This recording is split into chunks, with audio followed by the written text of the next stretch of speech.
So the Russian military is currently facing a massive recruitment crisis, causing them to consider some increasingly dramatic and frankly desperate options. Some of their most desperate options of this entire war. That much seems to be understood by most people at this point, at least at a surface level. But it turns out that when you dive deeper, and you really understand the fundamentals behind this recruitment crisis, you realize that the Russians really can't do anything to fix their core problems, even if they try their hardest. Currently, the Ukrainian military is eliminating more Russian soldiers on a daily and a monthly basis than the Russians can actually recruit to replace those losses. And it's been that way for most of 2026, and if anything, it only seems to be increasing. That is a massive problem for the Russians, because even at their peak military strength, they were incapable of achieving their objectives. And now, their military is shrinking in size every single day. For Vladimir Putin, it changes the calculus dramatically.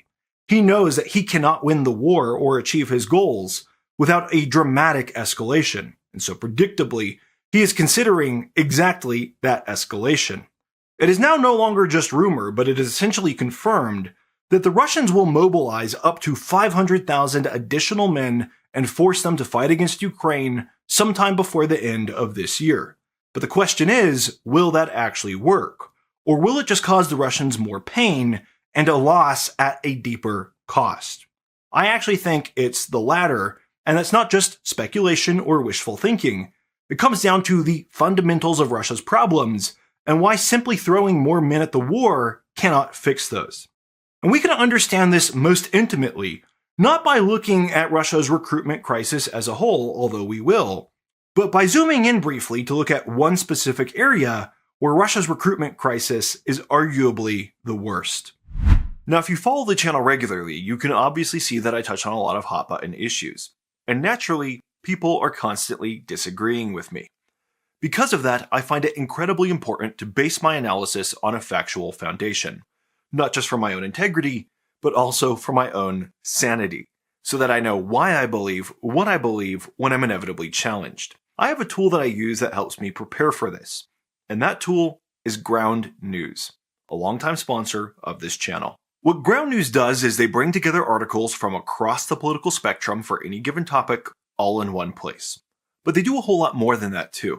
For each given article, or source of an article, they identify whether that source has a political bias, how factual they're known to be, and also who funds the source, which can sometimes tell you the reason for a potential bias. One thing I really like in Ground News is the bias summary at the top of every subject, which basically reads the articles for you and identifies the competing narratives, if there are any, before you even dive in. This is super helpful because it actually reads a lot more articles than you can and identifies things that you might miss on your own. Before I record a video, I always try to cross-reference on Ground News to make sure I'm being fair to every side, even if I disagree with them. And I personally think the world would be a much better place if more people took that approach. If you want to check out Ground News for yourself, because they're a sponsor of the channel, you can actually get a 40% discount on their Vantage plan by subscribing using my link or the QR code on screen. And that Vantage plan is the same plan that I use to get access to all of their best features. So go check it out, and now back to the video. When we think about Russian military recruitment, the conversation most typically centers around total force size, and for obvious reasons. That's a concept that's easy to grasp, and even there, the Russians are doing terribly. Just compare how many Russians are entering the military to how many are being eliminated, and you realize the Russians just can't keep up. But it turns out that that is only part of the picture, and it is actually far from the most important part. Far more important are not the number of men on meatwave assaults who haven't accomplished anything for literally years. But what's actually more important are the technical experts in the Russian military, the ones who, on an increasing basis, are responsible for the very few results that the Russians actually achieve. And when we look there specifically, we realize a very dismal picture. Not one that's just worse than the overall trend, but that is dramatically worse, to the point that Russia's entire war effort seems unsustainable on a timeline that seems far quicker than most people are actually estimating. You see, for the average Russian soldier, recruitment is rather easy. If you just want to send somebody on an assault and you don't really care whether they survive that assault, all you have to do is offer them a large salary and offer them an area behind the rear where they will have a safe position, Once they signed the contract, that's all said and done. It was easy to get them to sign, and then you just send them on an assault anyways. And this is how Russia has filled the ranks, at least for several years, although those tactics aren't keeping up. That appeals to a certain kind of person, though. That appeals to a person who is desperate, or just frankly speaking, a person who maybe hasn't really considered the situation all that much, and may not be the best candidate for certain types of positions in the first place. You can do that to fill the rank and file positions, but even in the Russian military, for positions that require competence and intelligence and actual technical skill, it's not that easy. You actually have to convince people to join, and you have to get them to join of their own volition, because you cannot force a technical expert to do a good job the same way that you can force somebody with a gun at their back to go and charge an enemy position. And this is now the problem that the Russian military is specifically having. Because when we look at their Unmanned Systems Forces, a new division that Russia is trying and failing to create to counter Ukraine's growing technological expertise, we realize that Russia has already run out of their most important resource, which is technically competent, proficient men who are actually willing and able to serve. You see, Russia recently created a new organizational function within their military, the Unmanned Systems Forces. This would be corollary, for example, to how you have the infantry organization or the artillery organization. They work together with specific functions. And the Unmanned Systems Forces, as the name implies, are responsible for the unmanned drones. Critically, the most important aspect of this entire war. The reason they did this was rock solid. The Ukrainians are growing in technical expertise, and Russia needs a specific focus area to ensure that they can continue to counter that, to ensure that they have experts always available along the front lines, to continue flying drones against Ukrainian positions and protecting their infantry. The problem is, the reality didn't work out nearly like the theory. Russia set a goal for 2026 to recruit 78,800 men for their Unmanned Systems Forces. But it turns out that at this point in the year, we recently got an update that you can listen to in the words of a Russian deputy defense minister himself, that they've only recruited 8,000. And that's out of a number that at the time he made that announcement should have been closer to 34,400. That is not just a little bit of missing your target. That is entirely missing your target, where your new unit that is supposed to carry the weight of most of your military literally cannot even function except for in limited areas. But it turns out the problem's even bigger than it looks, but I'll get there in just a second. Now, the reason they fell so short on recruitment is because unlike other branches of the Russian military, you can't just shove anybody into these roles. You need to have a base level of competence. And so the Russians were trying to recruit from their universities. This is where you have people getting an education, and also a lot of young people who, yes, a lot of the times are experts at video games, which it turns out is pretty good training for drone warfare. Often, people who are good at video games are the same people who make good drone pilots. The Russians were looking in the right place. The problem is that when the Russians tried to recruit from this pool of people, the pool of people who had a little bit of above average education, they did not want to join. Now, to be clear, this is an area where the Russian recruitment machine still gets an A for effort, because when it came to trying to fill these unmanned systems forces, they tried all the tried and true tactics in this context. They had all the typical propaganda: serve your country, look like an action hero, make a lot of money, it's not actually that dangerous, all that sort of messaging. And they also had the threats where needed to try to push people into joining. Maybe threats of expulsion, or maybe threats of other kinds of punishment if the school didn't get you to sign up so that they could meet their quota. The pressure was there, the incentives were there. It just didn't work. Because this class of people in Russia, they don't care how much you threaten them. They understand exactly what's going on. And they're not willing to put their lives on the line for any amount of money, or for any amount of glory, or anything of that sort. And we can even speculate that among these more educated Russians, there's probably a lot more of them who actually doubt the war goals in the first place and doubt the Russian propaganda in the first place. Whatever the reasons, the efforts didn't work. The technical experts with the education to fill these roles are not as compliant and not as complacent as the Russian military has become used to. And it actually shows you how disadvantaged Russia really is for the rest of this war, where even if they can meet their recruitment numbers on paper, which they can't, that is not the same thing as actually filling the roles that are actually needed to help Russia win this war. As bad as all of that is, though, it turns out that when you look deeper, the problem for the Russians is even worse than it looks on the surface. And if anything, I've made things sound rather rosy and rather comforting compared to what reality actually is. In fact, for now, we can just go back to that tried and true phrase about Russian history, which can be summed up in these words. And then things got worse. That's much the same about these unmanned systems forces. When we look at the actual numbers they are achieving and where a lot of those numbers are actually coming from. You see, when the unmanned systems forces grow, it sounds like they're getting net new technical experts that the Russian military desperately needs. And even then, as we said, they're not getting nearly enough. But in a lot of cases, that's not even what's happening. Because to make their numbers look better on paper, we are seeing Russian soldiers being taken from the front lines who actually had expertise in drone warfare, and they're being assigned to the unmanned systems forces instead, so that some minister or general or whoever can make their quotas look a little better. Which means a lot of the numbers we're actually seeing aren't adding any capability to the Russian military. Instead, we're actually sabotaging and detracting from current capability where right now it is desperately needed. Russia can make itself look somewhat stronger on paper where they're already failing to do that at the cost of making their military in reality functionally worse. This is far from the only example of this. We've seen this throughout the Russian military throughout the entire war.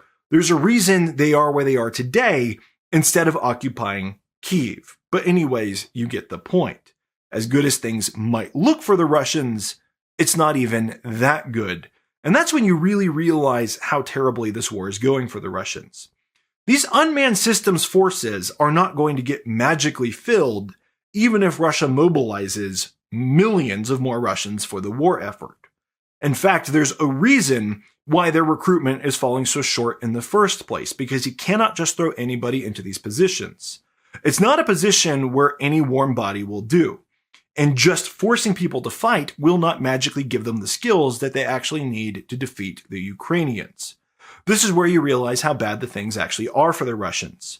Right now, the Russians continue to do some pain to the Ukrainians, to do some damage to the Ukrainians, because they do have some drone experts in their military, and they are working hard and they are very skilled.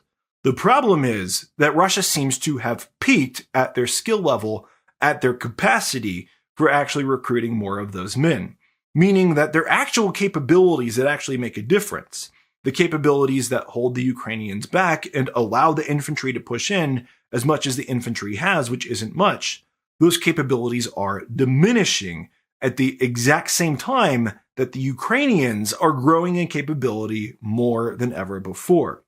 Sure, both sides have a manpower problem, but the Ukrainians don't spend manpower the way that the Russians do.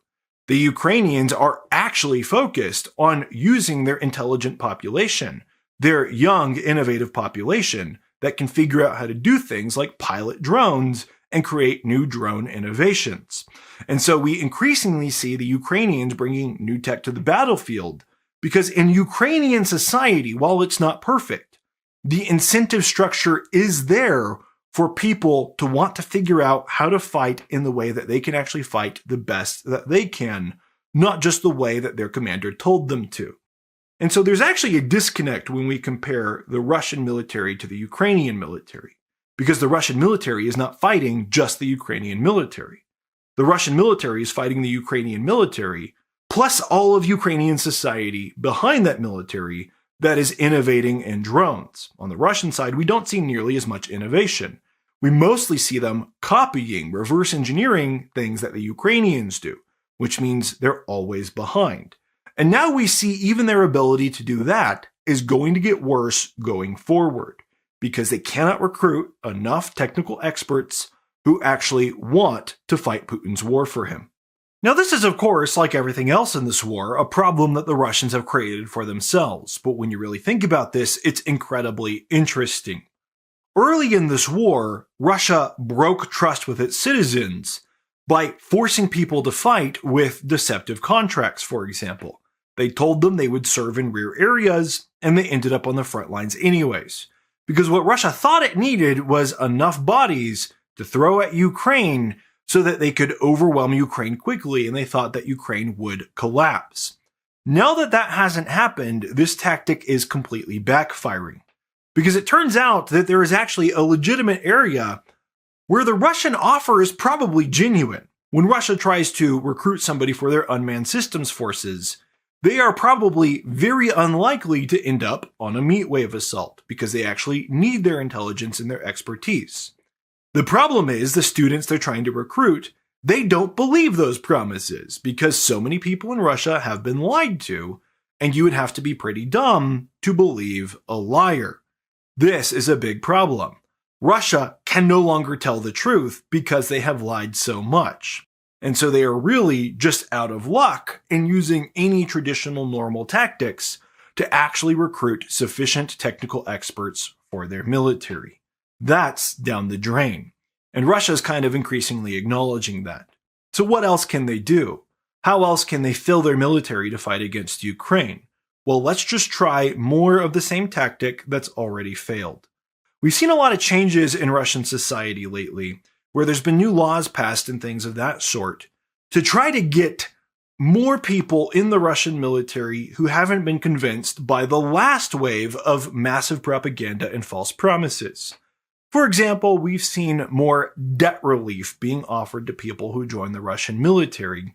So Russia's trying to find the most desperate people in their society more than ever before, saying, hey, join the military to get rid of your debts because there's no other way that you'll get out of your debts. We've also seen new laws allowing the Russian military to recruit, for example, classes of criminals that even they themselves have typically been unwilling to recruit. Russia has always recruited men from prisons to fill its ranks, but there's certain people that even they wouldn't touch. Now they're touching them. These are people like organized crime experts, people who served in that area, even people who did things as serious as trying to smuggle nuclear material out of the country.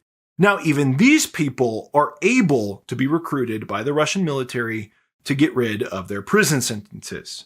I think the idea here is pretty simple. We can't recruit normal people who are intelligent to join our military, so we have to find people with some level of intelligence somewhere. So let's go for the more sophisticated type of criminal that we've been afraid of, and let's throw them in the military as well now. That is terribly desperate, and it will obviously backfire, and it will obviously not work, but it might get Russia just a little bit further down the line, which has basically been the motif for this entire war. Russia is also turning again to the North Koreans, and we're now seeing reports from Zelensky of Ukraine saying that according to Ukrainian intelligence, Russia is going to recruit 30,000 more North Korean soldiers. 30,000 is like a drop in the bucket compared to Russia's losses, but again, they're tapping into every resource they possibly can. And then, of course, there is this mobilization that Putin himself has long dreaded, that Russia is finally caving into. But this is far from a solution. First of all, as I've already said, Russia has been unable to achieve their war aims, even with people who willingly join the military. Now they're going to try to get a lot of Russian men who have avoided joining the military for over 4 years, and they're going to force a gun into their hands. There's obvious reasons this could backfire, obvious reasons Vladimir Putin has been afraid of this, and why he has prepared for this with information control across Russian society. It remains to be seen if that would even be enough. But the Ukrainians are also not just lying down and waiting for this to happen. Right now they have the initiative, and they are preparing the ground for Russian mobilization in the best possible ways. They're right now targeting Wildberries facilities all across Russia, which are a main source of equipment for the Russian military, because most Russian soldiers have to fundraise for the vast majority of their military equipment. And when it's fundraised, it has to be purchased by civilians on civilian markets. Essentially, Ukraine is taking out Russia's ability to supply their soldiers with equipment at the time that Russia is preparing for their biggest influx of soldiers at one time ever. That means a lot of those guys, maybe the majority, are going to arrive at the front lines in Ukraine without the necessary tools to actually fight in the first place. And even soldiers who have the tools aren't very successful against Ukraine because it's just not that kind of war. But of course, you'd rather have the tools than not, and Ukraine is currently systematically denying the Russians of those tools. At the same time, Ukraine seems to be creating kind of a buffer zone. For example, and I've created a whole video on this, Ukraine is really softening up targets around the border, like in the Belgorod region. They're really working hard, it seems, to get civilians to leave those areas and to deny those areas of fuel and electricity, just as they have done for the Crimean Peninsula. So as Russian soldiers arrive to potentially threaten the Ukrainian front, Ukraine will have the ability, like never before, to prevent them from being successful even before they reach the front lines. There's also a very important difference between Ukraine of today and the Ukraine of a couple of years ago when Russia did their last mobilization wave. At the time Russia did their last mobilization, Ukraine's hands were still tied behind their backs. They were getting most of their advanced weaponry from their foreign partners, and those foreign partners did not want Ukraine to fire that weaponry onto Russian territory. That meant Ukraine could see massive accumulations of resources and men, but they couldn't do anything about it. Now that's different. Ukraine has all of their own homegrown capabilities, and their partners that are providing weapons don't really seem to have the same reservations about Ukraine using those against Russian targets on Russian territory anymore. That means that Ukraine can increasingly disrupt training exercises, massive accumulations of men preparing for offensives, and things of that sort like never before. So Russia is trying a same strategy that has already failed, and they're doing it under worse circumstances for their own country, while their enemy has more capabilities than ever before. Again, this is a difference between two systems, between two societies, between two forms of leadership and how those forms of leadership lead you to fight a war. And one of those systems is clearly superior, even though when the war started, they were at a disadvantage. I would compare this, it's not a perfect analogy, but I'd compare this, for example, if you've ever played a strategy game that has different areas and ages of soldiers and warfare. One time you're attacked by an enemy that's maybe an era above you, but because they think that they have the advantage, they try to claim victory. And while they're investing all their resources in their military, you're investing resources, for example, in science and development. And they think they're still fighting the war of yesterday, but you have quietly upgraded your forces to where now one of your units can take out 10, 20 of theirs without even breaking a sweat. That is precisely what's happening with Ukraine right now. Ukraine is not the same military of 4 years ago. They're not even the same military of 2 years ago or of 1 year ago. Ukraine is a brand new military with more capabilities than ever before.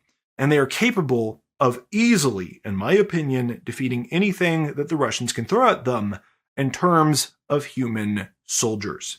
Even if Ukraine gets pushed back a little bit, at this point they have well-prepared defensive lines, and they can do strategic retreats, strategic withdrawals, which Russia should understand because historically that's been part of their strength, to areas that are more fortified so that even if they lose a little bit of territory, the Russians can't achieve a victory by doing what they're currently doing. This is a desperate strategy. This is a desperate move by the Russians, but they're doing it because they have no levers left to pull, no strings left to pull. This is why Ukraine will ultimately be victorious, and this is why I don't really worry about Ukraine in the long term. If anything, I worry more about Russian citizens who are forced to fight against their will and end up being annihilated by their own government. But I also recognize that because they're part of that society and because they've supported that system, unfortunately, this is the consequence. And so you have to weight that in as well. In either case, I am more confident than ever that Ukraine will be victorious, no matter what the Russians do. Now, if you learned something new in this video, please do me a favor by liking the video and subscribing to the channel, which will ensure that you'll see more videos